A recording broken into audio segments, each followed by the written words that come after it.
732 কোটি টাকার বেশি সন্দেহজনক লেনদেন ও 10 কোটি টাকার অবৈধ সম্পদ অর্জনে সাবেক সংসদ সদস্য মোফাজ্জল হোসেন চৌধুরী মায়া ও তার স্ত্রীর বিরুদ্ধে পৃথক দুটি মামলা করেছে দুদক।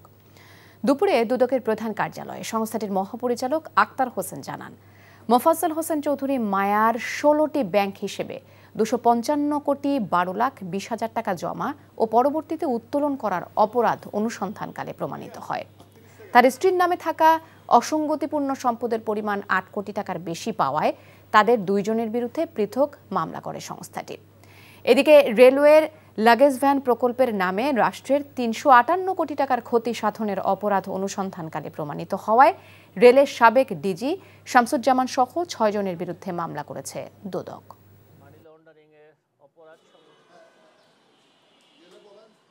জনাব মোফাজ্জল হোসেন চৌধুরী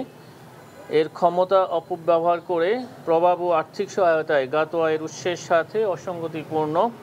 8 কোটি 6 লক্ষ টাকারও বেশি মূল্যের স্থাবর অস্থাবর সম্পদ অর্জন, পূর্বক ভোগ দখলে রাখা এবং নিজ নামে 36টি ব্যাংক হিসাবে অস্বাভাবিক এবং সন্দেহজনকভাবে 111 কোটি 74 লক্ষ টাকারও বেশি জমা এবং সমপরিমাণ অর্থ উত্তোলন পূর্বক অস্বাভাবিক লেনদেন করার অপরাধ অনুসন্ধানকালে প্রমাণিত হয়েছে।